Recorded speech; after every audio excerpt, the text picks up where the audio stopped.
It's 10 o'clock, and this is Fox 10 Talks. The picture is frankly unbelievable, and the question is right on target. How could something like this happen? You've got those big 737s and the Airbuses and other aircraft that are taking off and landing at Sky Harbor Airport, and yet the image that was captured at one of the 10 or so biggest airports in America is really unbelievable. So we've learned a little bit more about the backstory, and we're going to have it all coming up for you this morning on Fox 10 Talks. Good morning, everybody. I'm Ron Hoon. We're sure glad you're starting your morning with us. We have a lot to get to this morning. We have that story coming up for you in a few minutes. We have plenty of State of the Union coverage. Seems like the whole country's talking about it. And here's the first chance for you to kind of weigh in on what you think. What was your take on the President's State of the Union speech? 61% loved it. Good reminder of his accomplishments, and it seemed patriotic. Almost 40% are saying hated it. What about the Epstein files and the killings in Minnesota? There's a third option, which is there were some good moments for sure. USA Hockey, the Medals of Honor, the Congressional Medals of Honor, but he needs to quit being so divisive. That's a third option for you. Now, this is the first time we put the poll up this morning, so we'll watch those numbers start to move around as you grab it on the QR code. So it's all coming your way here on Fox 10 Talks, but let's get right into it. It seems like the moment that most people are talking about when it comes to the State of the Union speech last night was a moment where President Trump tried to maybe take more advantage of the issue that he was scoring number one on with voters not that long ago, which was illegal immigration. And he talked about how they have really shut down the border. But then we saw everything that happened in Minnesota, and boy, his numbers have sunk ever since. So he decided to make a statement in the speech last night and tried to delineate whether or not individual members of Congress were first and foremost focused on protecting citizens of the United States. And here's how that went. It's plundering America. There's been no more stunning example than Minnesota, where members of the Somali community have pillaged an estimated $19 billion from the American taxpayer. We have all the information. And in actuality, the number is much higher than that. And California, Massachusetts, Maine, and many other states are even worse. This is the kind of corruption that shreds the fabric of a nation, and we are working on it like you wouldn't believe. The first duty of the American government is to protect American citizens, not illegal aliens.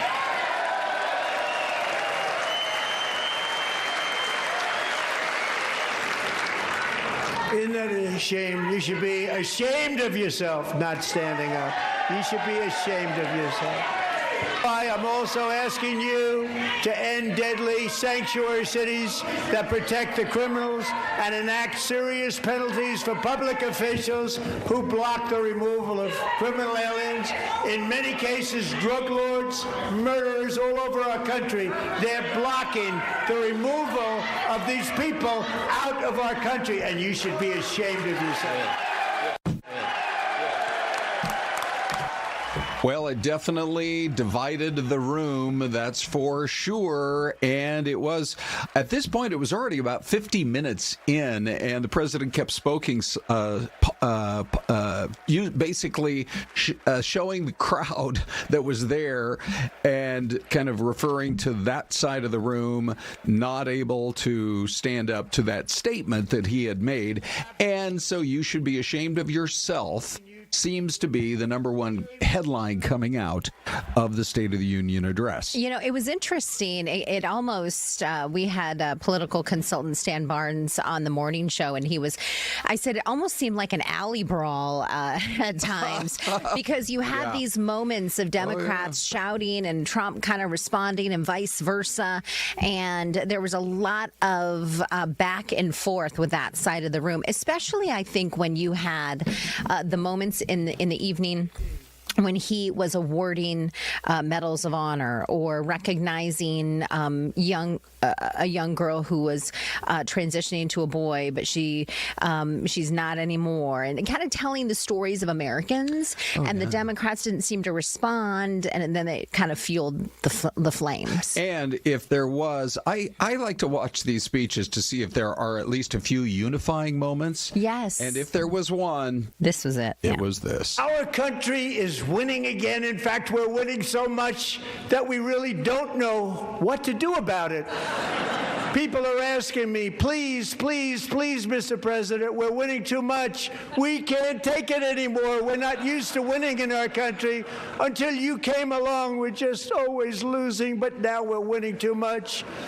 And I say, no, no, no, you're going to win again. You're going to win big. You're going to win bigger than ever. And to prove that point, here with us tonight is a group of winners who just made the entire nation proud.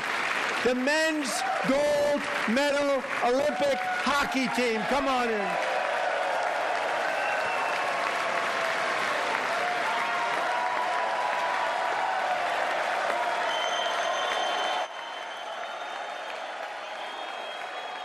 All right. Now, I also looked, by the way, Celeste, I can't quite tell. So the Supreme Court justices, which that was an awkward moment when he talked about the unfortunate ruling. Yes. Or he said something like when they got involved. But I tried to see, they don't clap for anything. But I couldn't quite tell if the justices of the Supreme Court stood with a standing ovation for the members of USA Hockey. I'll bet you, because on both sides of the aisle, it was unanimous, and it was quite spectacular. It really was. And then I think he awards the goaltender a special award as well. He's on the right-hand portion of that line, and there's the gentleman here on the left-hand side on the bottom that lost his tooth and then ultimately scored that the winning goal. But I mean, what an evening it was for the USA men's hockey team. And then President Trump then followed up with that the USA women's hockey team was going to be making an appearance at the White House very soon. And look at that. I love that when those two dudes were like, come on, get up, stand up for us. You know, like they're in the middle of a hockey game still at the Olympics. I know, it's so awesome. Cool. Imagine anybody else ever doing that to the Joint Chiefs of Staff. Right? Or the Supreme Court justices. Get up, cheer us on. It was so cool. It really was. There was another unifying moment that I saw Mark Kelly stand and clap, and it was at the very end when I think it was the 100-year-old man that was awarded the Congressional Medal of Honor. That was incredible, and we are going to have a little bit more of that coming up here in the next few minutes. But, there was a really touching moment. As you well know, Charlie Kirk's organization, Turning Point USA, is headquartered right here in the Valley. People, when it was time for his memorial service out in Glendale at the State Farm Stadium, people by the hundreds, if not the thousands, came by TPUSA and left cards and flowers and teddy bears and everything that you could think of in memory of Charlie. And Erica Kirk, who, of course, lives right here in the Valley, was honored last night by the president. Here is how that went. I'm very proud to say that during my time in office, both the first 4 years and in particular this last year, there has been a tremendous renewal in religion, faith, Christianity, and belief in God. Tremendous renewal. So,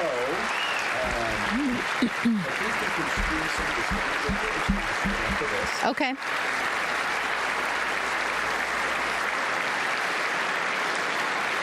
This is especially true among young people, and a big part of that had to do with my great friend, Charlie Kirk, a great guy, great man.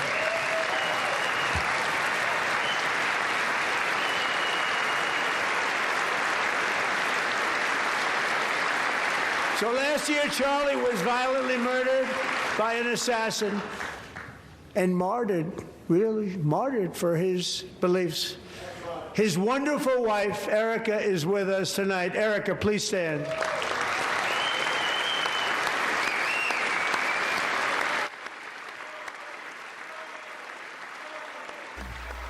All right. So then the president said right after this, he did say that let's use this as a moment of unity to reject political violence of every kind.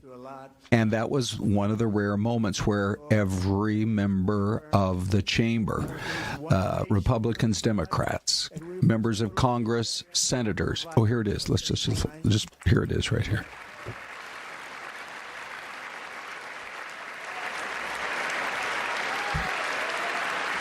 And of course, everyone's going to endorse a statement like that. Okay. So, also, Celeste, we had a chance to hear the Democrats' response. Up-and-coming member of that party is Abigail Spanberger. Yes. Here's what she had to say. The United States was founded on the idea that ordinary people could reject the unacceptable excesses of poor leadership, band together to demand better of their government, and create a nation that would be an example for the world. Tonight, as we watched our nation's lawmakers gather for a joint session of Congress, we did not hear the truth from our president. So let's speak plainly and honestly. And let me ask you, the American people watching at home, 3 questions. Is the president working to make life more affordable for you and your family? Is the president working to keep Americans safe both at home and abroad? Is the president working for you? As I campaigned for governor last year, I traveled to every corner of Virginia, and I heard the same pressing concern everywhere. Costs are too high in housing, healthcare, energy, and childcare. And I know these same conversations are being had all across this country. Because since this president took office last year, his reckless trade policies have forced American families to pay more than $1,700 each in tariff costs. Small businesses have suffered, farmers have suffered, some losing entire markets. Everyday Americans are paying the price. And even though the Supreme Court struck these tariffs down 4 days ago, the damage to us, the American people, has already been done. Meanwhile, the president is planning for new tariffs, another massive tax hike on you and your family. And so here is our poll question. You can certainly vote on it. We'll be back, though, with the mystery cam, Celeste. Ooh, okay. Next.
Here we are, Ron and Syleste, and we welcome you back after a quick break at 10:15. We just barely squeezed in our mystery cam shot before that break, so here may be your first chance to give us a guess on where you think this view is on a beautiful blue sky, kind of a bluebird type day.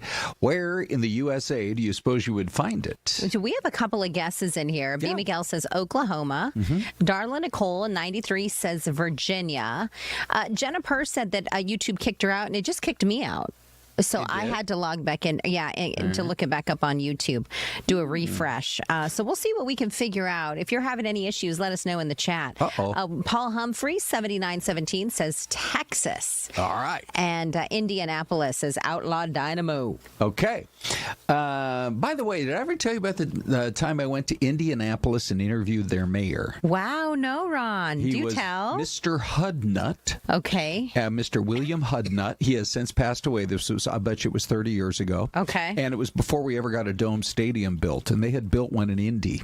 Oh. And so we went back and did a story on it. It was the nicest guy. And at the very end of the interview, he said, now, can you tell me what day this is going to be on? And I'm like, sure. What do you think? You're going to watch Channel 10? I think it was still back when we were like Cool TV or whatever were KTSB. So on the company dime, they sent you out to Indianapolis? Oh, we had an unlimited travel budget. Wow, to live in those days. Anyway, I come to find out his parents lived out here in Sun City. Oh. And he wanted to make sure mom and dad were able to watch that. What a great story. So I would like to go with Indianapolis, but I can't because I'm pretty sure I know where this is. Oh, then I'm going to go with Indianapolis. Okay, good. I'm going to go with Virginia. Okay. Let's see what you Here have is. for us here. Hold on. Okay, there we go. Here is your mystery camera. Yes. And sir, Indianapolis, Indiana.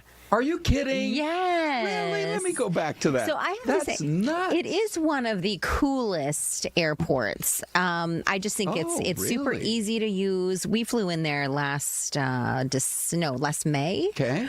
We were in we went down to visit University of Indiana Bloomington. Okay. And or Indiana University, I guess. IU, is that what they call it? Yes, in Bloomington. Yeah, Bloomington was such a cool town. But anyways, the airport, you just walk about 10 steps off that little stairwell there coming from the terminals, and you're right there at the rental car place. Yeah. No taking like a train or no taking a bus like LAX where it's a nightmare or something like that. So that was really cool. So wow. So if you guessed Indianapolis, good for you. You know, the crazy thing is it looks just like the Masonic Temple in, I think it's it's Alexandria, Virginia. So I've got to go. Now I'm going to have to go do some work to figure out what is that building in Indy. But hey, that's why we have an hour-long show. I wonder if it's like the city capital or something. Ooh, wouldn't that be super I'm cool? going to do a little search on this. In the meantime, Syleste, we do have one of the busiest airports in the USA. And the story that's coming in this morning about what happened at Sky Harbor Airport has people, I think, shaking their heads saying, something is not right with the security situation. Did you see the response out on the tarmac? Passengers were taking these pictures. Oh, my goodness. Yes, they're hauling the guy away. What is he doing out there? Literally steps away from the airplane. Wow. So his name is Jaime Mendoza, and he did get arrested. This was Monday. You can tell it's right around sunset, so probably somewhere around 6 p.m. But you're going to hear a pilot on the radio telling the tower, hey, there's a guy out here kind of wandering around where the planes are taking off. Listen to this. Ready? Here we go. This is what it sounded like on the radio. Tower 1804. Making 1804 tower. You see the guy over there by Gulf 1 walking on the runway? The guy walking on the runway? Yes, sir. No, we don't. He's cleared the runway for that landing traffic, but he's like waving his arms at me right now. Oh, he's like, hello. Yeah. So here's the mugshot. Police say he was having some sort of a mental health issue, and he was transported to a hospital for the eval, and then they took him and booked him into jail. But the question, Syleste, especially in the post 9/11 world that we live in, how is that possible? I am sure that if we tried to contact people over at the airport, the answer would probably be, well, we're looking into it. I don't know even at this moment if they know how it happened, but it can't happen again. Well, there is fencing around Sky Harbor. You got barbed wire. You have barbed wire up above. But if he wasn't in his right mental state, according to authorities, what they said, maybe he just thought he would climb the barbed wire and jump the, but pretty wild sight. Like, it's very odd to see something like that right there on the tarmac. And as I've talked to people about it today, you get two reactions, which is, oh, the poor guy, he was having a mental health moment there, which is true. I mean, I totally believe it. But the bigger part of the story is they got to figure out, is there a hole in the fence over there? Or is there a door amongst the hundreds that exit that's not alarmed currently? How in the heck did a guy get out there to be able to walk around like that? Well, right now it's just a mystery. And if he was having a mental episode, he may not even remember. He may, he may not know how he got to where he ended up. Well, currently, in the world that we're living in right now, after Nancy Guthrie was taken, there are a lot of questions being asked about security cameras. Yeah. And should cities have more cameras available, and should they be recording? Because they apparently have a lot of cameras in Tucson and they weren't recording. Yeah, that's true. But at Sky Harbor, you got to believe they have all kinds of cameras and they're recording. So if they can go backwards in time, maybe we can get an answer. Yes. Okay. Let's wrap up our coverage of the State of the Union with maybe the coolest moment of the night. The 100-year-old man. I love this. Is so special. Sitting right next to the First Lady. And the president says, you're about to receive the greatest honor this country can bestow upon you. And so here it was. Navy fighter pilot Royce Williams served in World War II, Korea, Vietnam, flying more than 220 missions. In the skies over Korea in 1952, Royce was in the dogfight of a lifetime, legendary dogfight. Flying through blizzard conditions, his squadron was ambushed by 7 Soviet fighter planes. It was his first aerial combat of the war, and despite being massively outnumbered and outgunned, Royce led the takedown of 4 enemy jets and almost destroyed the others, vanquishing his adversaries while taking 263 bullets to his own plane and being seriously hurt. His story was secret for over 50 years. He didn't even want to tell his wife, but the legend grew and grew. But tonight, at 100 years old, this brave Navy captain is finally getting the recognition he deserves. He was a legend long before this evening.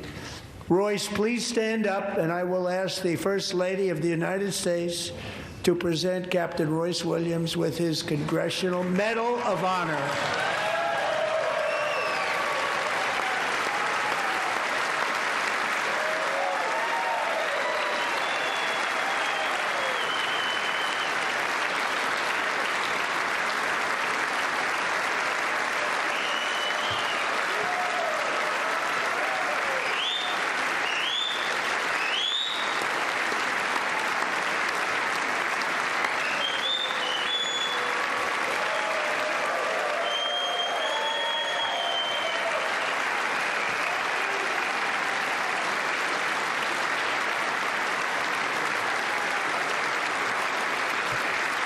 Such a beautiful moment at the State of the Union. Okay, so today's poll question. What was your take on the whole thing? 76% saying loved it, some accomplishments, and very patriotic. 24% saying hated it. What about the Epstein files? What about the killings in Minnesota? Celeste, what do you see? I have to say it was a very touching moment. Let's go ahead and go straight to YouTube here with some of your responses on this one. So more than 900 votes right now. 51 minutes ago it was posted.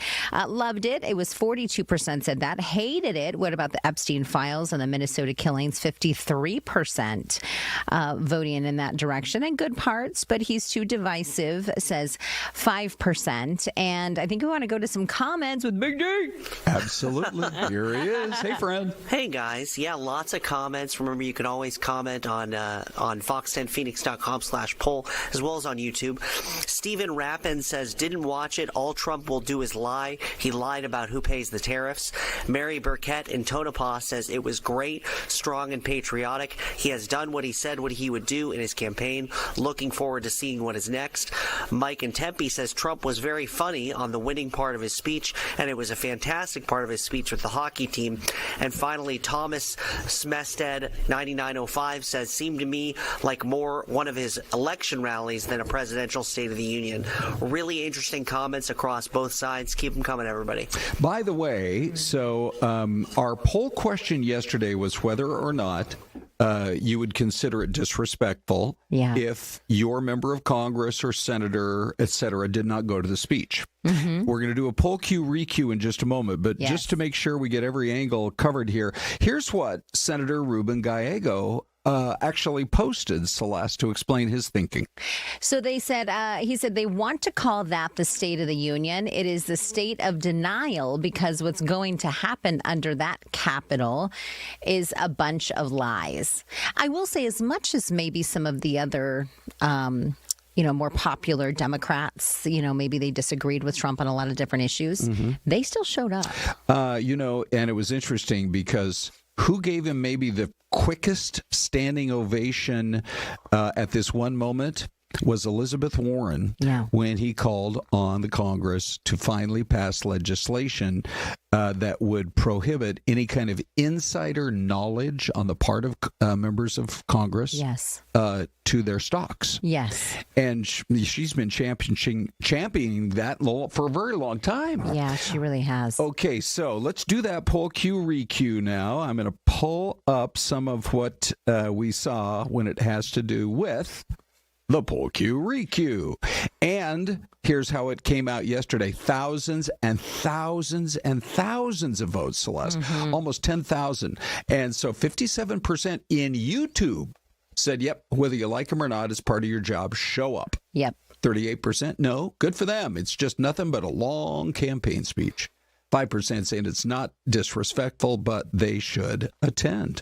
I think it was our 13-year-old, when she saw that 100-year-old receive that Congressional Medal of Honor that we just showed moments ago, that was just one little snippet that we showed you, but there was a lot of moments like that. It was the gentleman who was flying the helicopter. Was he flying? He was flying the helicopter into get Maduro out of Venezuela. He was there. Wow. So we got a lot of stories. We're going to take a quick break right now, though. Do we have to? Ron. All right. We got to pay Ron's salary.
right, here we are, continuing for yet another 90 minutes on Fox 10 Talks. By the way, a great big reminder, starting next Monday, you can catch us live on Fox 10 TV every Monday through Friday, and it's perfect because a lot of people like to watch the news, and they've got comments, and they've got thoughts, and this is an opportunity for you to interact with us. I mean, we love your comments. On, let's just see, there's Lisa saying, hey, I just dropped some hearts. Hey. We love those likes and those loves. What about Kilocell 777 forever? Dropped a like. And by the way, we also have a viewer voicemail, and so we'll drop you that information later. We'll give you our digits, and you can call and leave a comment. We love to hear from you. Cool. All right, so we do want to continue some of the State of the Union talk. It's obviously what the whole country is really talking about this morning. And when you look at some of the moments that people are, in fact, still, really kind of going over when it came to the State of the Union. Sure, there's a big headline. It was the longest in history. Bill Clinton had a State of the Union speech that I think went almost an hour and a half, but this one went almost 2 hours. It was an hour and 47 minutes. So here's the president entering the chamber, and the whole speech got delayed by at least a minute and a half from all the people who had to get selfies. Yeah. So, whatever. It was, I thought that it was really, it was insightful to see that it wasn't kind of like, most of it wasn't bashing. It was like trying to talk about the great stories happening in our nation. Oh, somebody who was being critical on 100 different analyses that I looked at or read said it seemed like he was back to being a showman, which was his calling before this. Yes. Right? Yes. The Apprentice. The Apprentice. You're fired. Yeah, that's like his favorite thing. Yes, there's no doubt about it. And it was emotional, and there were some incredibly touching moments, and we've touched on some of those this morning. Imagine being this lady right here in the front. She's like, back up, it up here. I'm like, lady, if you're Secret Service, you need to get out of the way. Anyway, all right, so we bring in a guest this is his first time appearance with us here on Fox 10 Talks. It's Barrett Marson of Marson Media. Yes. Okay. I really hope I start getting some of those likes, boosting those likes and those hearts. That's my goal here today, right now. You are, I think, a GOP strategist, correct? Mm-hmm. Have a media company, but you have a long-standing career in media. Yeah, I was a reporter for about a dozen years in early part of my adulthood, all over the country, and so I've been in and around the media really since I was about 18, 19 years old. From Texas to the Mesa Tribune. Yeah. That's How right. about that? Very Covering cool. a lot of ground, that's for sure. Let's start with your take on the State of the Union last night. Yeah. You mentioned Trump as a showman. I mean, he brought out people who are vastly more popular than him, right? I mean, a World War II vet, someone who, helped in the raid on capturing the Venezuela dictator. Maduro. So, yes. He brought out people who are more popular than him, and, those people got standing ovations from the entire chamber, unlike some of his proposals and the USA hockey team. So he knew how to attach himself to people who were actually popular. So that was a good move. Yeah. I bet you go far enough back in your reporting, like me, that you remember the first time there was a citizen who was sitting up in the rafters there and who was saluted. It was Ronald Reagan. It had been after the plane that crashed in the Potomac, and the guy's name was Lenny Skutnik. And it had just happened, and here's Lenny diving into the icy waters of the Potomac. You remember all this? Yeah. Okay. I do want to correct you on something. Okay. I was a teenager back then, okay? And a young teenager, I might add. All right. So don't age me that much, please. Okay. But it was the first time, and it was so unique and so different. And now it's just yes, and now you see it over and over, and it is. Boy, you pick your spots correctly, and it really, I think, can have a emotional impact. I mean, we're all in this business. We understand sometimes you can reach people emotionally rather than factually. Yeah. Well, and being on TV, you guys know a lot of times people react to the emotion, not necessarily the words. They may not remember the next day what Trump said, but they will remember how they felt when, again, they brought out the hockey team or, gave a award to some soldiers, some 2 Medal of Honor winners in one from evening, literally before they were born. Yeah. So, how do you think he handled the fact that 70 plus Democrats didn't show up? That he saw a lot of people sitting. You know, what are your thoughts on that? From a political standpoint, that was probably his strongest parts of the speech. I think they will use the fact that no Democrat stood when, stand up if you want to protect American citizens over illegal immigrants. And so that's probably the strongest political or campaign part of his speech. The problem is that Donald Trump told a story about an America that he sees, but not an America that many Americans see.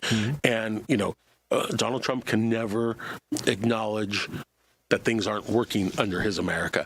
And for so many people, they believe that, the economy isn't working, that while gas prices are down, and that's great. Yep. I mean, under Joe Biden, we were approaching $5 a gallon, and now we're in the $2 a gallon, mid $2, high $2, I should say. I think I did see like $3 this morning, but it's still far cry from $5 a gallon that it was under Joe Biden. Egg prices are down, and that's great. Mortgage rates have started to come down. But broadly speaking, people are still hurting from what happened over the last few years, inflation-wise. And so it's still a problem economy out there. And Donald Trump can't acknowledge that.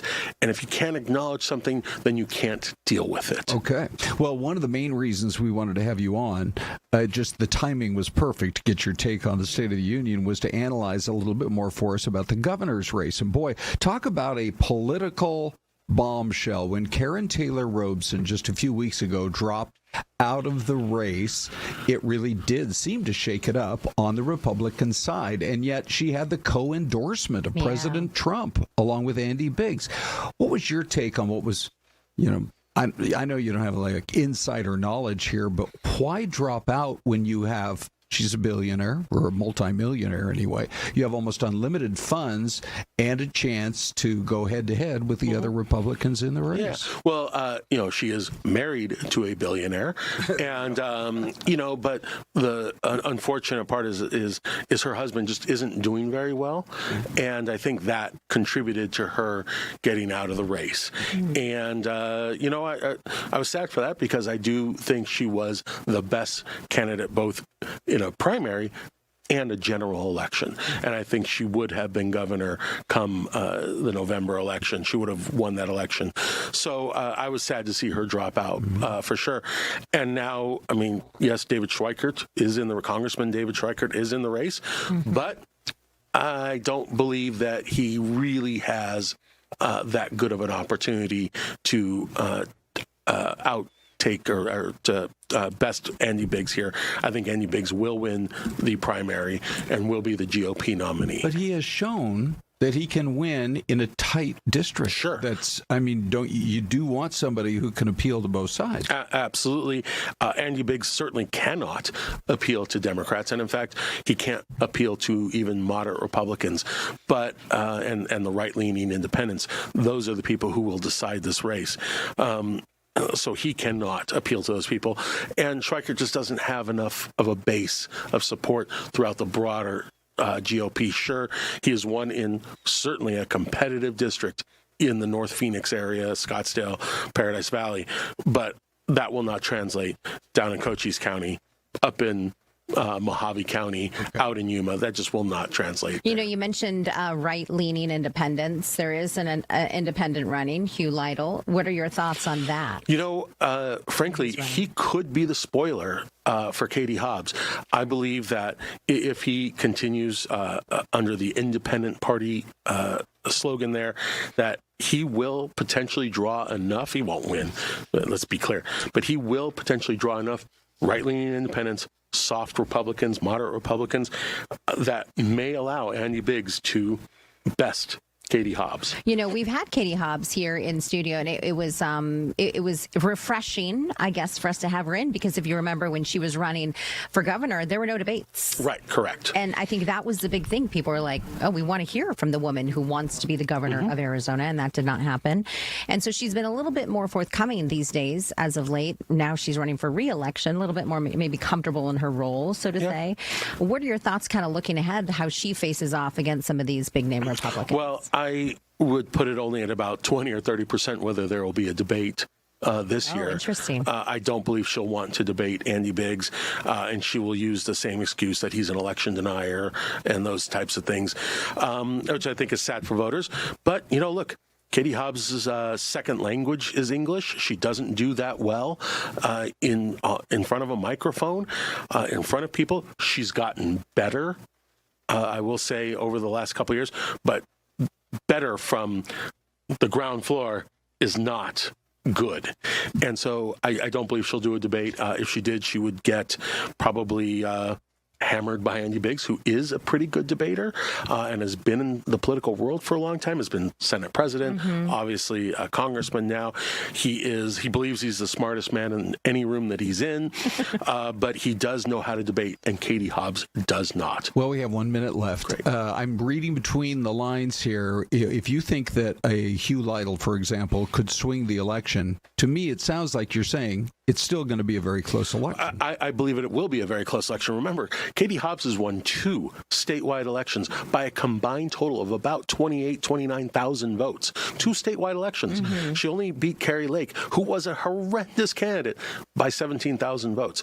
Andy Biggs is far right politically speaking, but he doesn't present as, well, crazy like your former colleague. Well, okay. All right. Let me just say that if people want to reach out to you, are you on social media? Oh, I'm on Twitter. How do they for find better you? or worse, all the time. On X. How do they find you? Yeah, just at Barrett Marson. So it's fun to read your tweets, I'm guessing. It can be. So one last question, yes or no, because we have to wrap up here in like 15 seconds. But have you seen, I can't remember a time in political history in Arizona where there hasn't been a debate. No, it was sort of unprecedented. I'm surprised, and it's sad. I think people should get to see their politicians debate each other. Okay. Well, the list said that we were bringing you on as a GOP strategist. I think that's from your time in the House, but boy, you call your shots. Yeah, absolutely. Nice to meet you, by the way. Absolutely, it's great. Thanks for coming in. Appreciate it. Absolutely. And we'll be back after this break. We'll keep reading your comments, by the way, on YouTube.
All right, everybody. Wow. Ron, would you like to be in a diner? Yes. On this road. Yeah. Having a soda. I know you like a little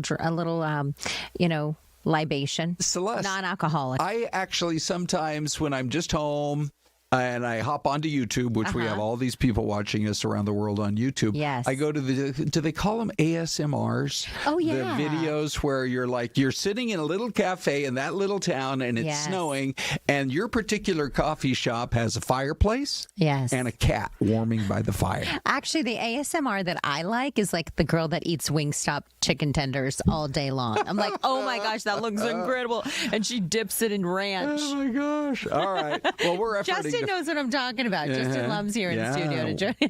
Right? By the way, that is Michigan. So it's still snowing in the Midwest, even though they got a bomb cyclone going on the East Coast. That's Cadillac, Michigan. Look at that. Well, So it's a long winter in Michigan. Yes, it is. Especially the further north you go. Okay, so you might be saying to yourself, great, we got Justin here. Justin, our audience on social media loves... What's that? He said I'm here to talk about Wingstop and coffee shops. Yeah, man. Right? All topics are fair game with Justin. I do like, on YouTube, I like to put on the fireplace or like the jazz lounge. Yeah. Have you just seen gives you good vibes. There's a one that's called Walk in the City, like Sex in the City.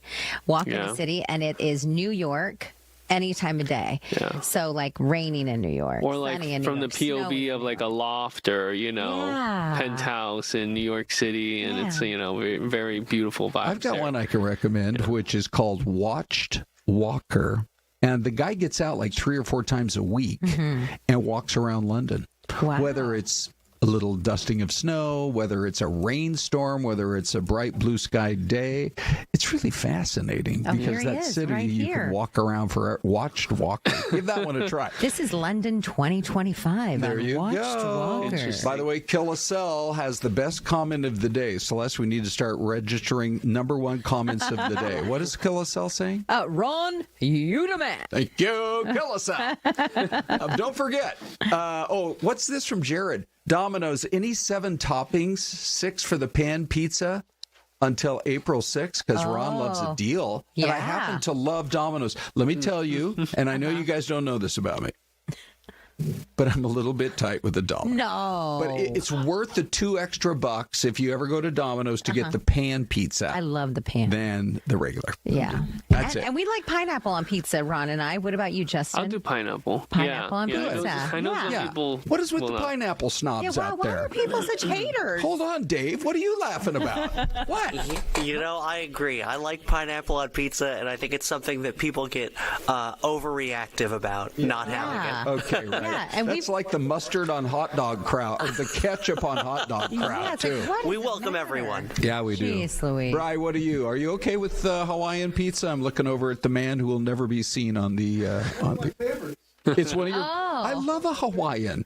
This is okay. We're so distracted here.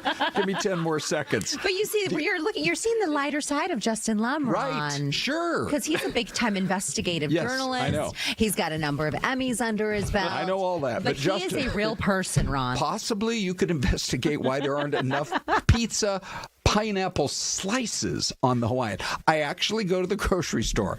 If you went into my kitchen right now, you would see a can of pineapple slices. Okay. To add my own. Because there aren't enough almost all the time. Dave, have you ever done that? No. You ever bought your own pineapple slices? I have not. No. Okay. Believe me, it's living, man. It is just get the generic. You don't have to get like the Dole. So then do you heat it up after until so the pineapple's nice and warm on your pizza? Sure. Yeah. Well, I've tried it either way. Stick it in the toaster oven or something, huh? So, Justin, thanks for coming today. And we are out of time. But all right. See you guys later. Come on, Dave. All right. Look, anyway, we did want to bring you in. We are going to transition because we try to be experts at transitions around here. You, over the course of the last couple of months, have been all over stories that require investigative journalism, and you do it like nobody else at this television operation. Tell us about the case that you're now focusing in on. So this is called Warning in the White Mountains, and me and our photojournalist, Corey Goodwin, we went up to the Show Low area, Navajo County generally, and this follows the fatal crash on the State Route 260 that happened on September 14, 2025. You guys may remember that 2 Timber Mesa firefighters were killed. There's a memorial there still to this day. The person responsible for that crash, who had crossed over the center line, we learned about her. Her name is Angela Bauk. She was 46 years old. And so we dig into her backstory, and we found out that she had multiple incidents involving Show Low police that focused on mental health issues. And she was trying to get help, as we've learned, and she was in and out of mental health facilities as her misdemeanor case went through the courts very slowly, leading up to this fateful night on September 14, 2025. And that was just a little outside of Show Low, right? Was it kind of in that Linden, Pinedale area? And you're looking at the area here. You said it, Old Linden Road. This woman on body cam, we obtained body camera footage. She was the one that was being tailgated by Angela aggressively on the day of February 25th, 2025. We are 1 year to the day. So I thought it was important to release it today as we got, we got finished with this thing. It took a lot of time. It's a 17-minute long report. And we dig into the bigger issue, the scope of the lack of behavioral health providers in the area. What's going on? What was she going through? This is not to blame anyone. No one needed to die. This was a terrible incident here. What was Angela going through on the day of February 25th, 2025, where she had 3 interactions with police in 36 hours. Wow. And so we'll get into that. And we talked to the Navajo County attorney about her case played out. There are issues of competency, if she could proceed with her case. Ultimately, they didn't go into a competency phase. We call it Rule 11 for mental evaluation. So we also explain the court system and how it works with people who may have mental health issues. And then we find a revelation via her mother in a police report because she had been reported missing the day after the crash because her mother had no idea that her daughter had crashed. She had reported her missing. What is the, this is probably part of your story, but having had contact 3 different times with police within 36 hours, are there red flags there? Like, do police say, do they know, like, that third officer that had interaction with her, does he know she was stopped one and 2 times in the last couple of days? And are there protocols in place to help in that situation? To your first question, yes, it was known by police that she had contact, and these were minor incidents. In this case, ended up being a misdemeanor in regard to following the car, and she got out, started kicking the car of this woman, even punching the car, and then she's apprehended. It was a misdemeanor for criminal damage and disorderly conduct. But what happens after when someone is in need of behavioral health treatment? We wish we knew more of what happened from February to September, but obviously due to HIPAA rules, we can't find out everything from the places that she was staying at. So I hope to learn more about that. But I think this shines a light on a case that it wasn't just a fatal head-on collision on State Route 260. There was something more going on with the person who was behind the wheel that crashed into these 2 firefighters that were very important to the community. So it's sad all around. Take us behind the scenes, Justin, as how you piece all this together. First of all, how you get the tip that starts your investigative work, and then how you go from there to getting a hold of the video that is so crucial in your reporting. Obviously, I can tell we were flying our drone up in that area, but just give us a little glimpse into the inner workings of putting together a report like this that hopefully can make a difference. I truly appreciate that question, because when we first reported on this, obviously, we're how far away from Show Low? So we've got photos of the firefighters, and you put a map on, our full screen map on our newscast, and it's a shorter report. But one of our colleagues had gotten a call from the woman, Jennifer Day, who was tailgated by Angela Bauk, saying, I remember her. She followed me. I have the cell phone video. This is what happened with the case. So we reach out to her. We set up the interview. We reach out to Syleste PD for that case number. And then we start doing records requests on all the incidents involving her. And so we get back these 3 reports. We know that there's body camera video attached. So we asked for that as well. That takes weeks to get the footage back. A lot of it was blurred and redacted. We got some assistance from the Syleste city attorney to make sure that was unredacted, because there's no need to blur out, faces in this. They were in a public area, besides the victim in the case having her face blurred. So you get the body cam footage back, get the 911 audio back. So now you can really piece together the scene and what unfolded. And then the Navajo County Attorney's Office gave us sort of a timeline of what happened with that case and agreed to sit down with us. And then we also spoke to the Timber Mesa Fire Chief to focus on the 2 people that were lost in this crash. How can we watch on YouTube? All right, you can watch it on YouTube tonight at 5. It'll be premiering live on our YouTube channel, and it'll also be published on our fox10phoenix.com website and the Fox Local app. So I'll be there, and we'll be doing some previews throughout the day in our newscast as well, parts of this 17-minute report. So I'll be there tonight online. Great. Okay. Yeah, thank you guys. Great work. Appreciate it. Justin, thanks so much. You. Okay, and before we say our goodbyes, just a couple of quick stories. Did you see watch this. If you haven't seen this video yet, surveillance video from one of their city cams. Look at that. Oh, okay, it's my a sinkhole in Omaha, and almost immediately people come out and they're like, "This is so Nebraska." Wow! Did people look at all these people? Yeah, everybody got out of it okay, but look how they're having to reach down to grab that guy right there. Or maybe it was a lady, and then the guy in the truck managed to get out too. But you just never know when a sinkhole might happen, Celeste. They were like, "Oh my, ha." Omaha. Okay. Or if Peyton Manning had been around, you know what he would have said. Hey, one last one. We had just had a couple of stories to wrap up, and we have to get to this one. So if you didn't see the guy hiding in the trash can, have you seen this yet, Celeste? I don't think I have. It's amazing. Watch what happens here. Okay. Did you see that? Okay, so he opens up a garbage can, and a dude is down in the garbage can. What's he doing in there? He's running away from the cops. What else? Look at that. They're right on it. Trash can? Well, I think he thought it would be the perfect place to hide, which it might have been. Is he one of those crazy YouTubers? Except for the fact that it was garbage day. Oh. So here's the guy. He's rolling up the can. He's thinking, boy, that's pretty heavy. I wonder what's in there. He looks down. Oh, geez, there's a dude in there. There's a guy right in that can. And the next thing you know, the police happen to be there. So... The Huber Heights Police Department. Good way to go, Huber Heights. Yeah, incredible, so crazy. Huh? And we're glad everyone made it out of that sinkhole alive, because that was a crazy situation. And I'm glad the guy, whatever he did, I'm still glad he didn't have to go any further, if you know what I mean. Yeah. In that story. What a Looney Tunes. Ooh, okay. Celeste, we got to say goodbye. Already? The hour? That's a fast hour. My goodness. Have a great day, everyone. Thanks for joining us. And don't try this at home, please.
All right, welcome on in. We're going to keep things rolling now at 11 right here on Fox 10 Talks, and another jam-packed show for you on this Wednesday. We're going to start with Maricopa County, and they have a MASH unit that, well, they really do work their best to save animals that need it most. And so we had a seizure of animals recently within the past week, and then just the other day, 13 more dogs, puppies seized in this ongoing animal abuse case near Buckeye. So this is like a travel trailer. This is what the inside of that travel trailer looks like. Those are the puppies. So they found the adults and the puppies. Unfortunately, the person, the woman they believe owned it, is nowhere to be found. Welcome. Good morning. Good morning. Introduce yourselves real quick for us. Detective Dave Evans with the Maricopa County Sheriff's Office Animal Crimes Unit. I'm Sergeant Joaquin Enriquez with the Maricopa County Sheriff's Office. We know you guys well. Thank you so much. Tell us a little bit about this case, because the tricky part is you can't seem to track down the person doing this. Who you think is doing it? Well, we got a tip about 3 weeks ago about animals living in deplorable conditions. We went out there. There was an RV with dog runs around it. The dogs were living, again, in horrible conditions. Nobody was in the RV. We left a business card. Basically, we try to help people. So we left a business card, whatever. We came back the next day. The RV was gone, and the animals were left in an open field, confined in cages. And so we ended up getting a search warrant and taking those animals. And we knew who owned the RV, so we took those animals. And then that led to another search warrant that we did yesterday on the RV that you just showed right there. And so that RV was located kind of across the street adjacent from the field that we took the dogs from. Is that the same RV from the first incident? Yes, it's the same RV. So when we went there initially, we came back the next day, it was gone. And then we took the dogs, and then yesterday we were able to locate the RV, get a search warrant, go in the RV, and that's what we found. Wow. That's last week's search warrant. Gotcha. Can you give us an idea of how many dogs you were able to pull out of there? So last week we took 9 from under where the tree and the RV was there. And those are the dogs that were just left there. They were just left in cages, so they couldn't leave or anything. So yes, we took those. And then yesterday we found the RV and did a search warrant on that, and we got mom, 10 puppies, and 2 other dogs out of that RV. So does it seem that the person, the suspect, did you guys want to name her? Yes, we named her last week. Gina Steffens is who we're looking for. We like I said, we've tried to contact her. We've contacted friends that know her and stuff like that. So. But our first thing was to get the dogs out of these conditions last week, and then out of this RV. Because when we took them out of this RV, there was no air conditioning, there was no open windows, nothing like that. They were basically confined in that RV, and the conditions in there, I mean, you saw them, they were horrible. So that was our first thing, was to get them out of those conditions. Now we would like to talk to her.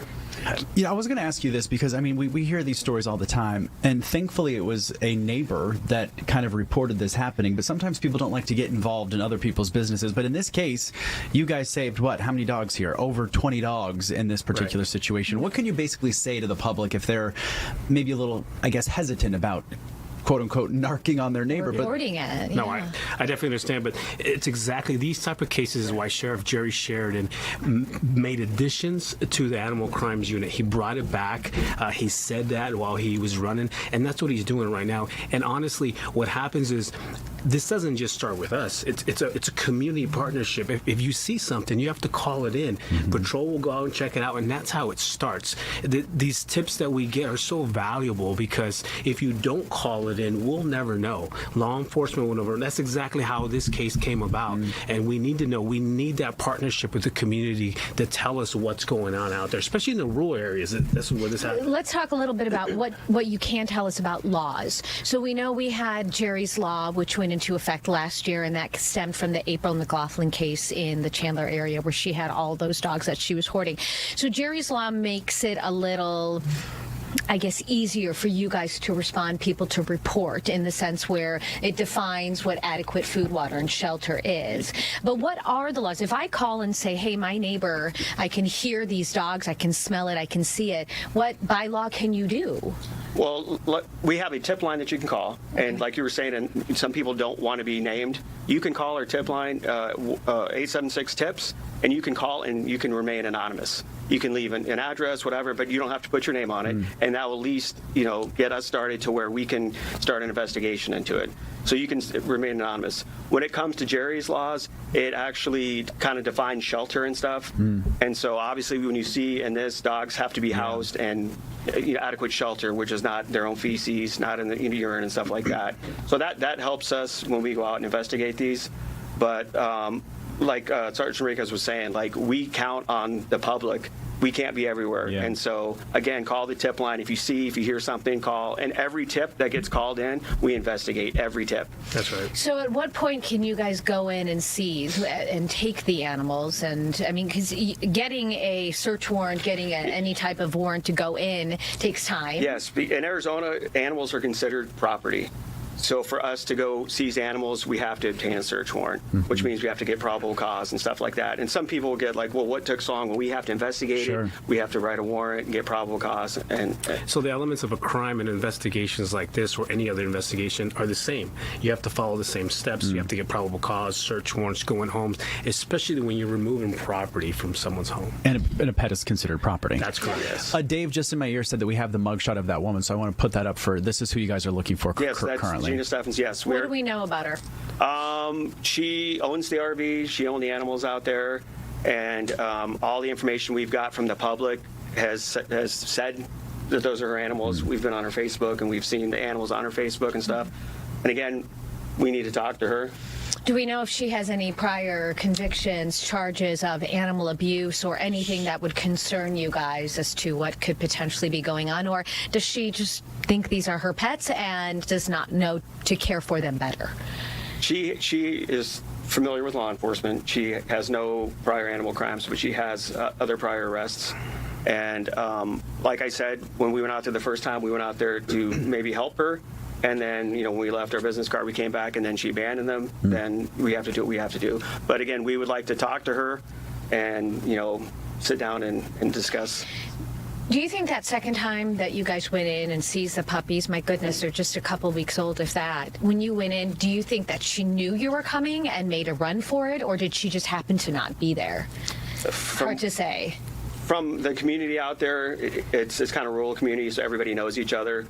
And so we've had a lot of people call, and they've told us that she was well aware that we were getting involved. That's why she moved the RV, and that from what we hear, she's somewhere in Phoenix now. Especially after the first incident, she knew that we were trying to talk to her. Sure. So she moves the RV maybe and hopefully try to conceal. But obviously, detectives are out there investigating. They're going to talk to the neighbors. They're going to talk to everybody. And detectives did a good job. They actually found the RV across the street that led to more dogs. Yeah. How are the dogs doing? That's why I was just going to ask that. They're actually doing great. We got the mom and the 10 puppies. We took them straight to our vet, and so they were all vetted over there.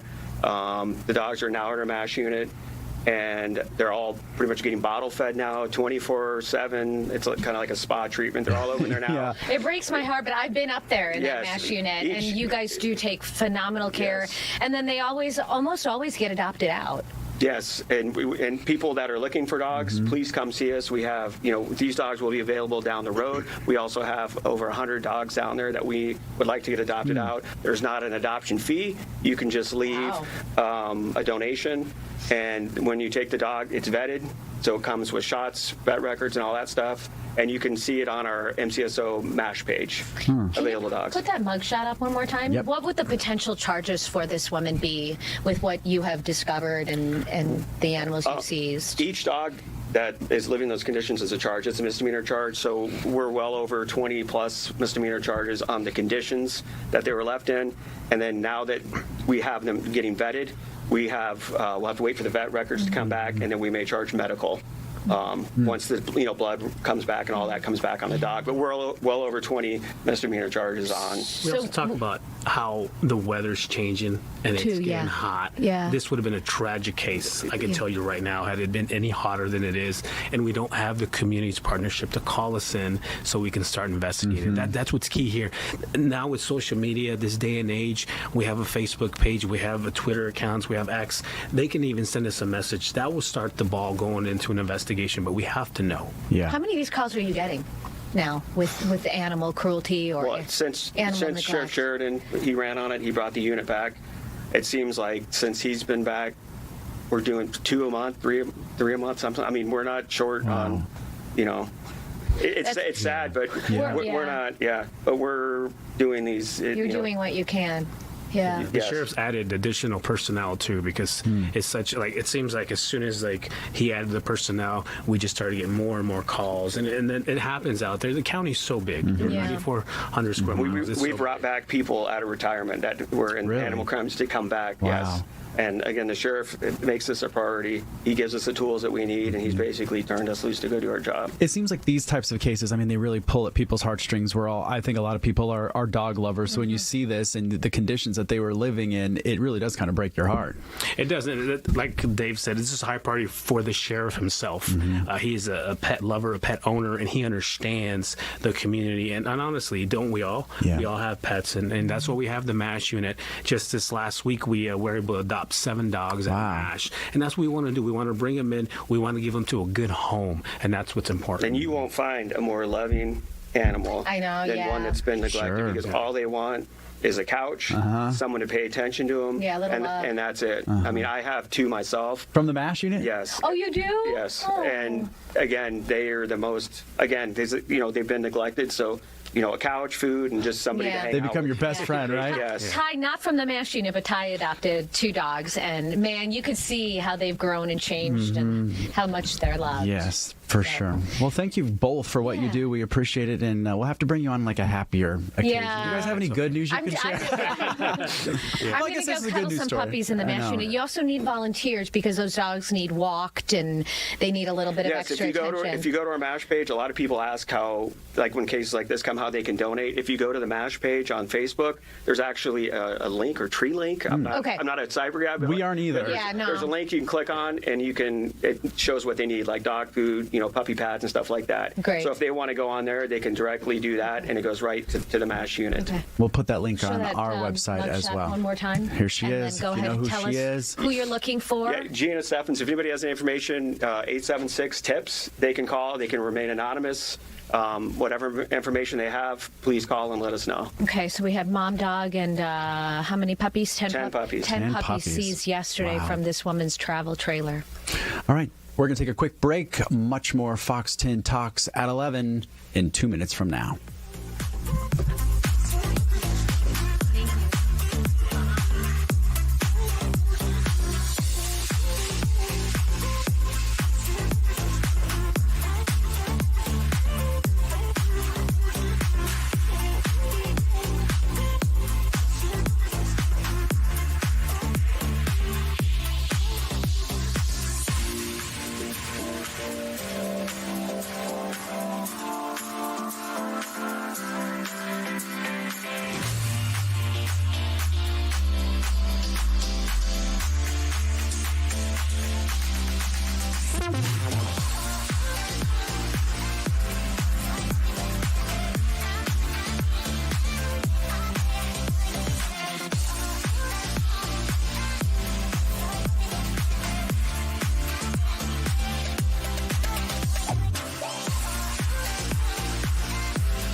Nothing says I love you like a special Valentine from some kids. There you go. And that's exactly what we're talking about. Our next guest here this morning. Yeah, good morning. Good morning. I want to get your title correct. And I'm reaching over because my IFB is really loud and it's right there by you.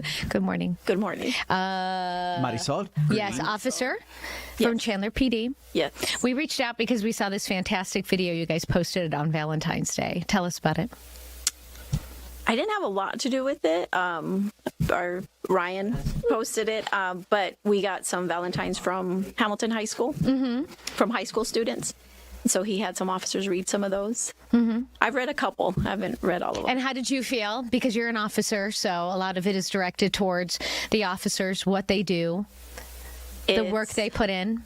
It's, like I said, I read a couple. We've gotten other ones as well. We get from kids and mostly from younger kids, the high school students. It's a big deal. It is a big deal. I don't know if people know what a big deal it is, but it's nice to know that we are valued, especially the young high school age kids, that they respect us and value us. No. It means a lot. Marisol, do you know how this came to be? Like, did the high school say, hey, we want you guys to do this for our local police department? Or how did this come to be? I don't. You're just glad that you got the cards. Yeah. And you brought a couple of them. Can we show those off? Yeah. I'll put the camera. You want to read one of them? Yeah, well, hold on. Well, I'll read one. Here. So the officers were reading them for the camera. We unfortunately can't play that audio because of some of the music rights. Okay, hold on. Dear first responders, you guys are the GOAT. The GOAT. The GOAT. DA. I appreciate what you do and the way you put others first. We need more people like you. Jesus loves you. Also, if your birthday is soon or I missed it, happy late/early birthday. They really covered it all in this one, didn't they? They did. Happy Valentine's Day. Think of Valentine's Day as a day to celebrate the ones that mean something to you. And though I don't know you personally, I deeply appreciate and am grateful for everything you do. Thank you endlessly. These are cute. Look, they've got good handwriting in high school, too. I know. I didn't. Did you? No. Good penmanship? I still don't have good handwriting. No, that's true. You wrote that little note to me, and I was like, I have no idea what that says. This one says, thank you for all you do. I am so thankful for the care you provide us with. Thank you for your quick actions and for making people feel safe. I appreciate your dedication to saving lives. Your bravery and compassion make a real difference in the world. Y'all inspire me to want to help people. Thank you so much for your service. Oh, that was the best one yet. Yeah. How long have you been with Chandler PD?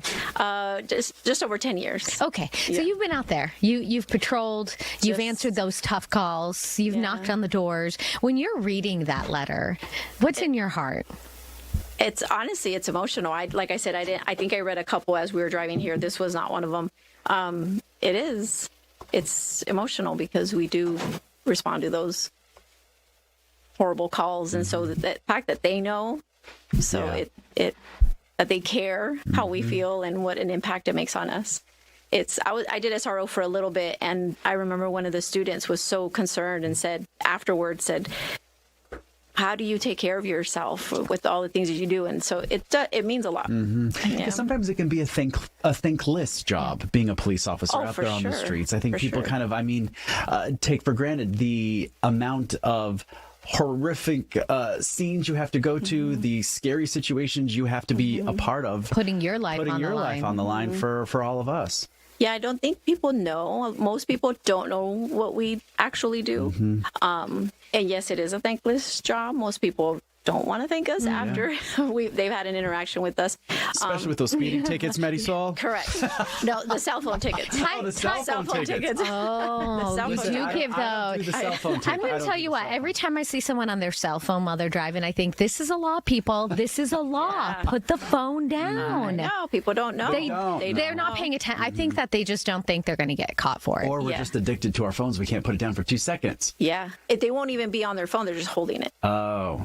And they get pulled over even for that. Yeah. Good for you. Oh, I did. That was my thing. Good for you. Cell phone tickets. Well, no one pays attention. It causes horrible accidents. Then we have to respond to a horrible accident. Yeah. Where somebody. Yeah. So these letters, these cards are fantastic because we're getting that sense that the kids understand what you do. But I also feel that having them write these letters and cards makes them think a little bit about, I don't know, maybe this is something I want to do when I grow up, that there are people who are first responders and heroes.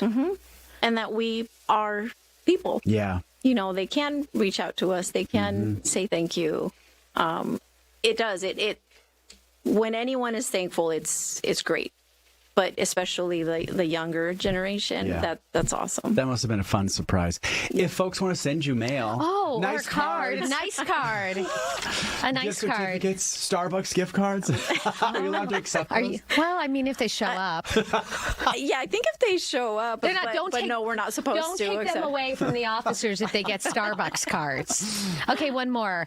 To first responders, I really appreciate all the hard work you guys do for our community and the challenges that you guys face on the daily. I know it's not an easy job to handle, which makes it ever so more important. Your line of work is Interesting, coming from a student taking sports med and studying safety measures. Happy Valentine's Day. That is pretty cool. Yeah.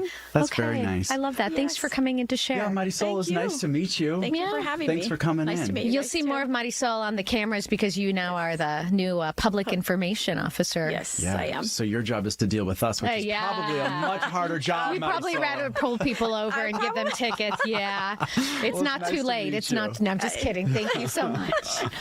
All right. Let's take a look outside, you guys. Oh, look, we just disappeared. I love that. But it is a beautiful afternoon out there. We're going to continue to see some pretty warm temperatures, though, over the next couple of days. Crystal's been talking about the big warm-up that is on the horizon. And speaking of weather, here she is. Have next. Meteorologist Krystal Ortiz making her way to the desk here this morning. Guys. Hi, Krystal. We did a hot girl walk off camera, and quite literally hot because it's hot. Well, tomorrow's probably going to be the first 90-degree day. So Johnny and I have this argument when we're walking in the afternoon. It's like 85 degrees in February. He's like, it's so hot. I'm like, it's not hot. 120 is hot. But I'm an arguer for the it's all about like relativity. Yeah. You're saying he's right. He wins. If it's a record in February, that's hot. Is it the same type of hot as 120 in June, July? No, but it's still hot on the body. That's my argument. And we always end up this time of year having folks that have issues with like heat-related illness because they go try to hike and it's 91 degrees on Saturday or whatever it might be. So. And it's difficult. It's hot. Yeah. But we brought you in because you did a fantastic story this morning about the Snowpack. So we have your story, but I wanted you to give like a little kind of, I guess, context to what this is all about. Sure. What this is. So SRP, they do snowpack surveys over the Salt and Verde watersheds, which we'll talk a little more about in the story here. But they do them when we have snowpack, which this year there's not been much. When you say snowpack, you're literally talking snow about on the ground. Snow that's packed on the ground. Snow on the ground that drains into our different rivers and creeks across the state that drain into different reservoirs that feed water supply for the state. So for SRP, it's specifically 2 watersheds that help give the valley water. And they do these whenever there actually is snow. So there was finally snow after the storms last week. So they went and did a survey, and we learned a little bit about how things are shaping up. Bless you. Bless you, Big D. And here is Krystal's story. Trekking through the snow, SRP hydrologists arrived at one of several measurement sites along the Salt and Verde watersheds. Snow over this part of the state is crucial to the valley water supply. It melts into the Salt and Verde rivers, eventually draining into reservoirs managed by SRP. Those reservoirs provide water to around 2.5 million valley residents each year. All the snow we're looking at and measuring today fell over the course of about 4 days last week. Yep. And this is the first measurement that we have done on the Verde watershed this year for snow because we have not seen such a snow accumulation yet. On this trip, the team measured 10 inches of snow depth and around 2 inches of snow water equivalent, or the amount of water stored within the snow if it was all melted. They have automatic instruments that are constantly monitoring the snow across both watersheds, but these trips are important to confirm their systems are running accurately. This right here, this measurement, they're with a federal sampler. This is what we call ground truthing, an actual hand measurement. And honestly, for me, a huge thing is the drive and seeing everything, seeing how the watershed's reacting, seeing how much things are flowing at different times of the day. It's no secret snow has been hard to come by this year. In fact, the snowpack over the Salt and Verde watersheds were below 10% of average before last week's storms. Warm temperatures and minimal storms were to blame, which is fairly typical of a La Nina season. Last fall is proving to be vital. We are doing median, average, which is a lot of it is due to the fact that we had such a wet fall. and early winter that primed our watersheds. And that's why a lot of the snow we see today is more than likely going to make it to our reservoirs, is because the moisture in the soil is so great that it's not being lost to the subsurface. The latest maps show the Verde watershed is now around 50% of normal, while the salt still sits near 20% for snowpack. Regardless of whether the next couple months bring us more snowy scenes like this, or we remain drier, SRP says their reservoirs are still in good shape. They've declined because last year we had a very dry winter, but we used those wet years like we had a few years ago that helped refill the system to get through these dry years. That wet year he's referencing, 2023. We had some of the deepest snowpack ever measured at this same location, a depth of 4 feet and over 13 inches of snow water equivalent. So while this year's smaller snowpack will require some planning and preparing by SRP, Valley residents can breathe easy for now. Krystal Ortiz, Fox 10. Okay, you just made a great point. So that was video from 2023, and it was almost 4 feet of snow. It was 4 feet of snow, yeah. And it was 13 inches of water equivalent. So more than a foot of water spread across the entire, well, at least a good chunk of that basin, which was huge for our water supply that year. Like, they had to spill off, which means they actually didn't have enough storage space for all the water that melted in, and they had to release some of it, which they never want to do. And that's actually one of their arguments for why they want to make some of their reservoirs larger, is for big years like that, so they have a little more storage capacity. But that was a huge year. 2024 wasn't a bad year either, and then last year's was like this year's is as well. But because of those bigger years, things are still okay. I checked, and the Verde is doing better. The Verde is the watershed, the area of drainage basically that's kind of directly north parts of the north of the valley, I should say, and then off to like the east northeast of the valley is the salt watershed, and everything that drains into the Salt River. That one's doing a little worse for the White Mountains have not had as much snow as areas directly to the north of the valley this season. So they're at like I'm trying to remember off the top of my head. I think it was like in the 55% range. The whole storage capacity is about 57% right now. And again, that's water that's stored so they can be utilized in our hot months by SRP for like 2.5 million residents. I think for Phoenix, it's over 40% of the water supply for Phoenix. That's what I was going to ask you. So less than 20 seconds left, but that's water we use every day. For anything. Bathing, yeah. laundry. I think in Gilbert, I think it's about 40% of water use. I think Phoenix is about, so every town uses like CAP or SRP or like a combo. But yeah, so it's big. And this year, like I said, not great, not terrible, but a couple years ago, but it's really not over yet. Hooked us up. So it's not over. It's we not still got over. March, we April. Still, yeah. Fingers crossed. Yeah. Krystal, thanks for stopping in. Yeah, of course. That's going to do it for us on this Fox 10 Talks at 11. Look, Anita, we're not done, Anita. We still have 10 seconds. 1 second. Bye. See you tomorrow.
Stand by, everybody. Normally we start right at 11:30, but Des has just offered me some nerds. And so, therefore, Des, I think, do you still have any in I'm that sharing my little box lunch. here? Is that what it is? You want me to share? Lunch on the go, everybody. So, sure, I'll take a couple. There you go. Okay. Take the rest. Really? Yeah, I ate most of the box. Those are so good. I haven't had nerds in so long. Yeah. Shout out to our construction team. Yes? He's amazing. It's in the candy jar. Yeah, like the foreman of our project here has a big tub of candy. It's a nice little pick-me-up when you walk by. Little sugar rush. Yeah. Sugar high. No kidding. Yeah, and we don't have enough grape-flavored anything. No. Anymore. No. There used to be a place in town that had grape-flavored ice cream. I'll just ask YouTube right now. It was so delish. I'm not kidding. It was Handel's. Oh, you guys been to Handel's? Really out there in Gilbert? Yeah. They took it off the menu, Did and they? I have not been back since. Oh, no. You got to pick your battles in this world Ron, of ours. I'm sure if you called them up, they would probably add grape ice cream back to the menu. Well, I actually did. Oh, But I did you? didn't identify myself, as the unofficial mayor. Well, here's the problem. I'm the unofficial mayor of Mesa. Yes, you are. Whatever Definitely. I request in Gilbert goes nowhere. Because if I was in Gilbert, I would ask them to lower the water rates. Oh, my. Again. Why are we going there? Don't go there, Ron. I'll tell you why. Actually, okay, get me off this soapbox. But there is a movement now in the legislature to say no more of this raising rates 25 or 50% in 1 year. I'm not saying it has anything to do with Gilbert, but it might. And they're going to, we'll see where it goes, but there could be a 4-year cap. Yeah. Because you're stuck. You have no recourse if your water bill has gone up 50%. You have no recourse. So Yeah. anyway, Well, we've talked to our colleagues who live in Gilbert, and their bills have gone up, so much. 30%. So much. I mean, come on. If you're on a tight budget and you've got just enough for gas and groceries and all your other bills for the month, that's a big increase. And up another 25%. By the way. In April? Yes, Is it coming? yes. So, here that's tough. is, hold on here. I thought we were going to have a shot at the Capitol. Now, that looks pretty, I chatted wherever that with is. Dean, and that could still be the Capitol, but maybe they've downsized. Yeah. I don't know. Maybe it's a capital somewhere. I don't know. Let me try to impress you guys. I don't know for sure, and Dave can check with Dean, but I'm going to guess it's Harper's Ferry, West Virginia. I'm guessing. Okay. Which is a super historic town. So anyway. My money's on you, Ron. All right, we'll Bet see you're about right. that. Anyway, let's talk about what happened last night. The hockey team. This was a very dramatic moment. So the president's about 20 minutes into his State of the Union speech, and he says, remember when I said that if you put me in office, we are going to win. America is going to win like never before. Bring in the hockey team. And there they were. I mean, the timing was really pretty unbelievable. And then, of course, the crowd is chanting USA, USA.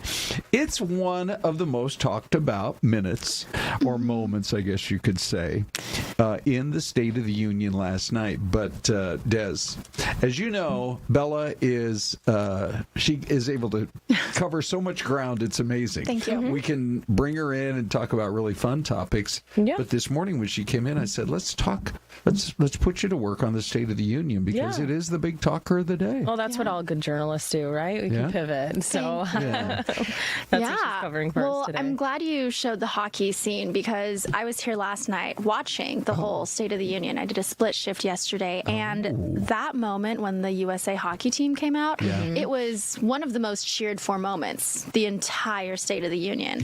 And I did see this morning that that specific moment resonated with a lot of independent voters. Really? Yeah. Okay. So I think the hockey team, USA, it was a very patriotic moment. Oh, I think so. Yeah. And I also think I saw some people being critical about it, saying he's just using them as props. Yeah. You know what? For just 30 seconds, just get it out of yourself and just soak up the moment. That's what I was doing when they were there. And the joy, the full joy of watching them walk out. And then my favorite moment was actually when they're like giving it this to the... Yeah, who else they were says encouraging them. to the Joint Chiefs of Staff, or the Supreme Court justices, come on, let's see it. Get up on your feet for USA and for the Olympics. It was incredible. I think, is it today that the women's hockey team is going to the White House? It's soon. It could be today. Oh, I don't know. I just know that they declined to be there, obviously, last night, citing other obligations, academic and personal, whatever it was. Yeah. And then he said last night that they're coming soon, but didn't say when, I don't think. Well, I mean, they were awesome, too. I mean, the whole incredible. Olympics was really amazing. Anyway, Bella, what were some of the other angles you wanted to cover? There was a lot of different angles. I mean, as we know, it was the longest State of the Union ever, new record. And I do know we have a couple of sound bites. One was just mortgage rates. Excuse me. Trump was saying how they were falling with his administration. I think we have a bite about that. The Biden administration and its allies in Congress gave us the worst inflation in the history of our country. But in 12 months, my administration has driven core inflation down to the lowest level in more than 5 years. And in the last 3 months of 2025, it was down to 1.7%.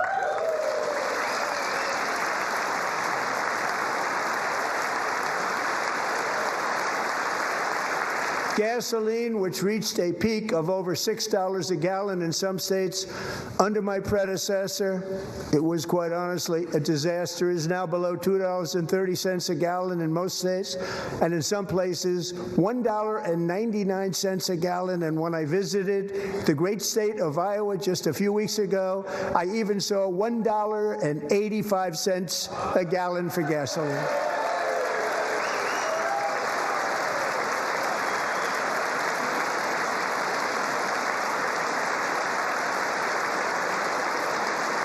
Mortgage rates are the lowest in 4 years and falling fast, and the annual cost of a typical new mortgage is down almost $5,000 just since I took office. 1 year. All right. And then after that, of course, once Trump was done, we did have the Democratic response. So the Virginia governor... We watched our nation's lawmakers gather for a joint session of Congress. We did not hear the truth from our president. So let's speak plainly and honestly. And let me ask you, the American people watching at home, 3 questions. Is the president working to make life more affordable for you and your family? Is the president working to keep Americans safe both at home and abroad? Is the president working for you? As I campaigned for governor last year, I traveled to every corner of Virginia, and I heard the same pressing concern everywhere. Costs are too high in housing, healthcare, energy, and childcare. And I know these same conversations are being had all across this country. Because since this president took office last year, his reckless trade policies have forced American families to pay more than $1,700 each in tariff costs. Small businesses have suffered, farmers have suffered, some losing entire markets. Everyday Americans are paying the price. And even though the Supreme Court struck these tariffs down 4 days ago, the damage to us, the American people, has already been done. Meanwhile, the president is planning for new tariffs, another massive tax hike on you and your family. And Republicans in Congress, they remain unwilling to assert their constitutional authority to stop him. They're making your life harder. They're making your life more expensive. They're even making it more difficult to see a doctor.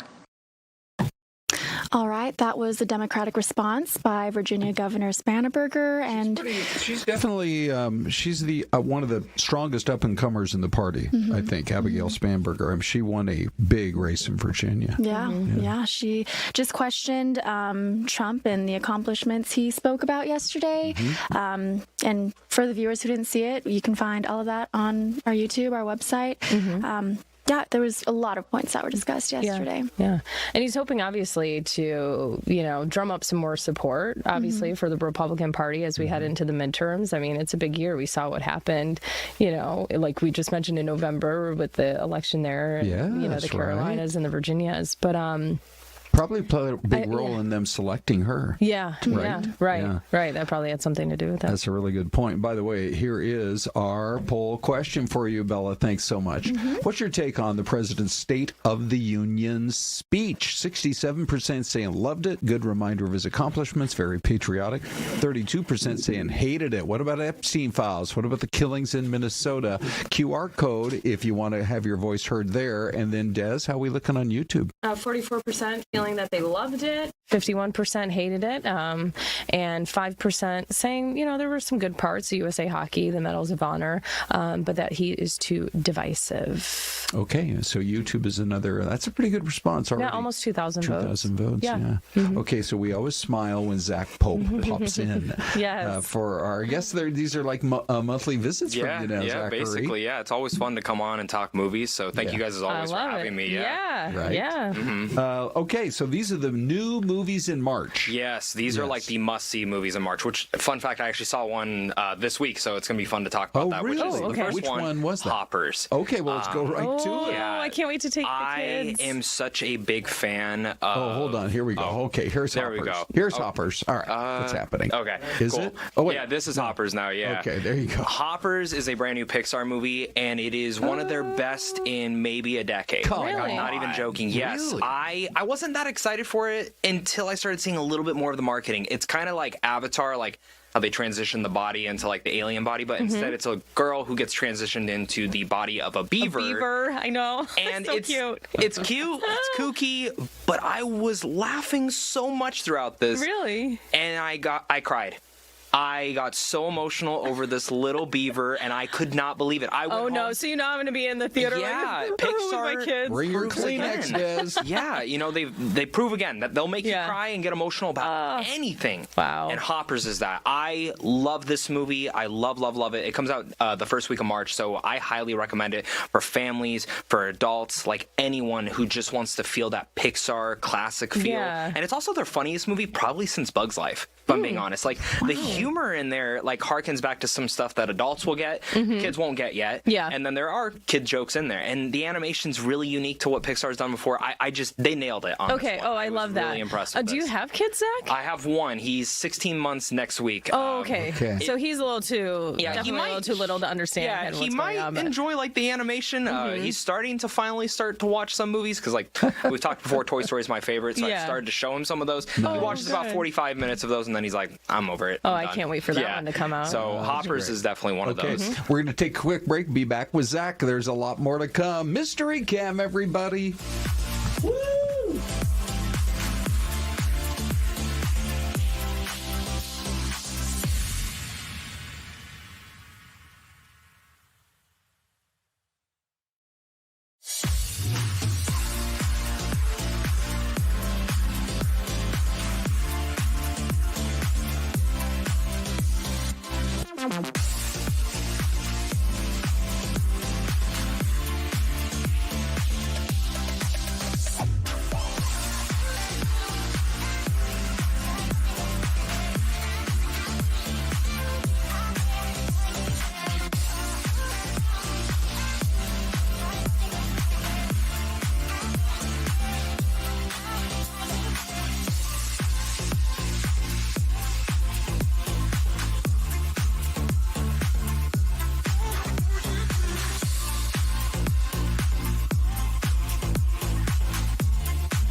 right, ladies and gentlemen, we are going to open up I can't say open up the phone lines right now. We just have one way to communicate with you. Open up the chat. The chat is open. That reminds me, do we have the graphic for the viewer voicemail?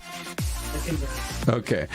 We would love to get your input on anything on your mind. This is the Ask Us Anything segment for viewer voicemail. We'll pop up the phone number in just a moment. We're also going to give you half a sec here to guess where you think the mystery cam is.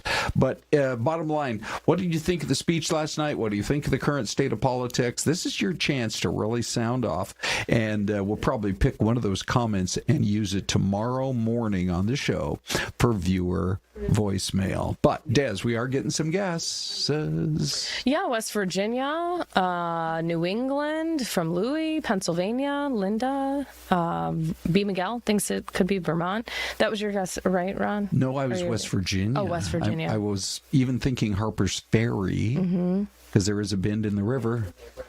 All right, ladies and gentlemen, here is the number to call tomorrow. Now, this is not whether you think it's West Virginia. This is not about the mystery cam. This is more about your chance to sound off the state of politics, what you thought of the speech last night, or anything else you've seen all day long that you want to just chat with us. 602-262-0428. All right, here we go, Des. All right, let's do the reveal. Okay. It is Jim Thorpe, Pennsylvania. Oh, is that right? Ooh. Well, let's go back and look. I always thought ever since I was it would be more snowy. But yeah, I always thought ever since I was a kid that I want to go check out that town because it's just named after an individual, right?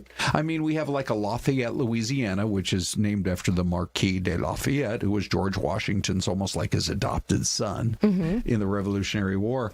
But Jim Thorpe, great Olympic athlete, great sort of superstar in a lot of different areas of athletic competition, and they still love him in that town, that's for sure.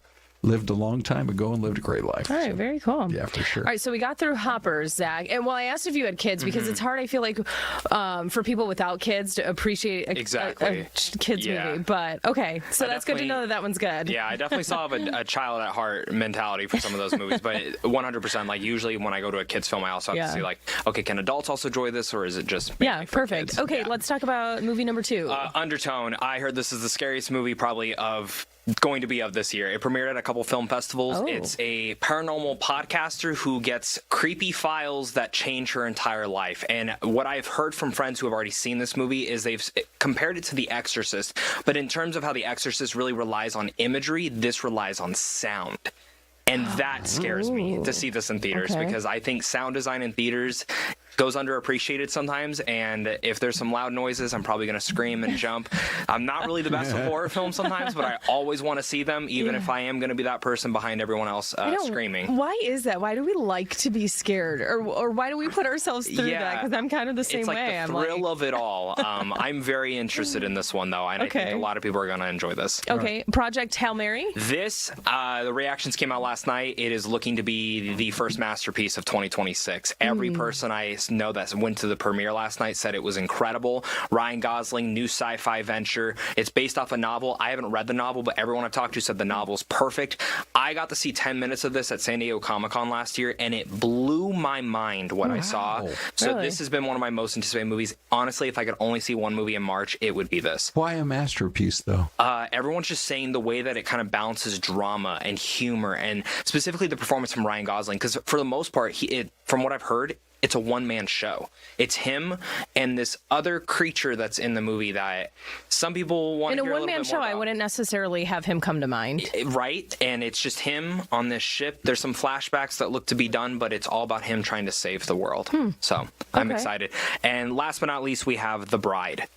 Christian Bale, Jesse Buckley, and this is a 1930s style gangster period piece that has its own tone of what Frankenstein should be.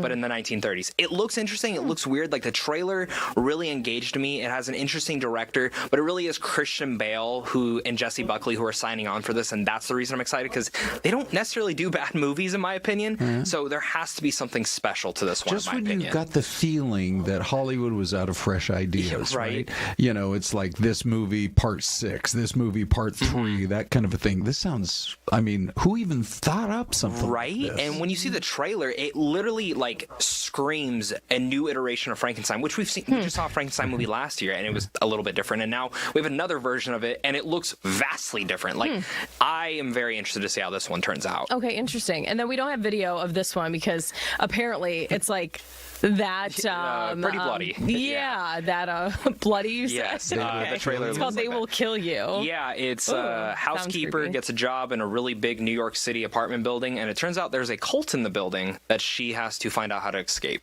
It looks insane, but it's horror, comedy, and action all mixed into one genre. Wow.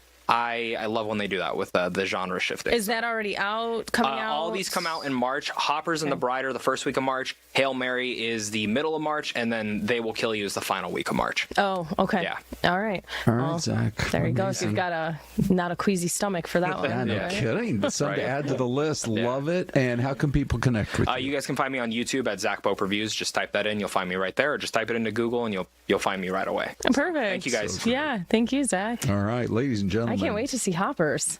All of these sound, well, about half of them actually, sound like they're ones I want to get to for sure. Look, we want to get you live right now to the man himself. And so let me just punch up the Richard cam right here, because Celeste was looking forward to going to some spring training games this year. Des, I bet you and me and pretty much everybody on the team is. Let's make sure Richard knows that we're on his camera. It doesn't look like maybe he's quite situated. Just you never know. You know, I mean, Richard's great, but we don't want to see him shirtless or anything. Catch him off guard. Let him know. Okay, I want to ask him about the fly swatters. Apparently, we have Fox 10 fly swatters. Oh. I never knew about this before. Okay. But he was out there live a little earlier this morning, and yes, now it's his chance to shine. Is that our producer, Robert, I think? Maybe who's there? I don't know where yet. Okay. Well, you know what? We've still got, 7 minutes or so to connect with Richard. I hope he's not big-timing us. Oh, there he is. There he goes. There he goes. He's got his 10 jersey on. All right. Yeah, man. Woo-hoo-hoo. I love this shot, Hey, Des. Richard. What's up, guys? How's it going? We're going great. How are you and where are you? We are right here outside Salt River Fields. We've got the grill going. I heard you mention the fly swatters. We do have a fly swatters. We got all kinds of cool stuff. Did you make those, Richard? That sounds like a you idea. No. I found them. Oh. And then I'm going to be giving away. Hey, Blake, if you can hit the wireless thing on the stream deck to see if you guys can see my shot out here. Can you guys see through my phone what my shot looks like? Oh, we want to see that. The grill. Hang on, we don't see it just yet. We got waters. These are the giveaways here. Here are the fly swatters. They're from Extracted. See? Oh, that's so funny. What are you grilling right now, Richard? Hey, Robert, get back. Get back. Say it again. What are you grilling right now? We're going to grill up some burgers and some hot dogs. We got Sun City RV out here. We got the beanbag toss. So we got fans that are walking by. Who are you guys rooting for, D-backs? Oh, Dodger fans. Oh, okay. Well, we did have a koozie for you, but you picked the wrong team. See? Oh, that's what happens, you know. Oh, this whole valley, there's so many Dodger fans. It's crazy. You should swat them with that fly swatter, Richard. Put that to use. Exactly. So you see people starting to trickle in now. We got chips here. We got this is part of the swag we have. Look. Richard, we still can't see your phone though. Yeah. Koozies? Yeah, we don't have your phone shot, Richard, just so you know. We've got the camera that you've got inside the RV that's kind of looking out to the window, just so you know what's going on. Yeah. I see.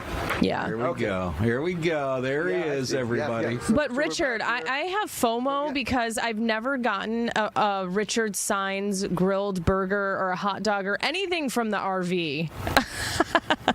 Oh, you got to come out here. Yeah, I know. What I'll have to do what I'll have to do is put the RV, bring it to the station and cook for you guys there. Yeah, you've done that before. That's awesome. I love that you've created this. What do folks say when they see you roll up? We got homemade pretzels out here. We got all kinds of cool stuff. Yeah, it's been pretty neat. Some of the people watched the morning show live shot, and they came by and they were like, "Hey, we saw you on the morning show." So we got chips, we got water, we got soda, whatever you want, buddy. There you go. So he's grabbing a thing of chips to go. So walk us through what you're hoping to see today. During this game. Yeah, well, I want to see the Dodgers lose their first spring training game. I know it's just spring training, but Robert, come on in here. Robert, our director, he's like, I don't know what Dodger hat to wear today. I'm like, I guess I wore the back-to-back Jets. I'm like, really? You're gonna rub it into my own tailgate?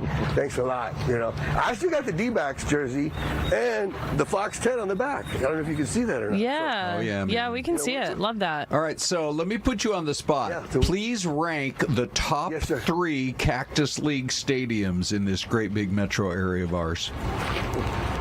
Well, Salt River is the Taj Mahal, right? It's only appropriate that they would have the best. But my personal favorites, I like Tempe Diablo, and I like Maryville. Well, you know what? I forgot Sloan Park, too. So I'm going to go Salt River, Sloan Park, then Tempe Diablo. Scottsdale's up there, Maryville, Goodyear. There's so many good ones, yeah. But Tempe Diablo, I know they're going to upgrade, but it's kind of old school.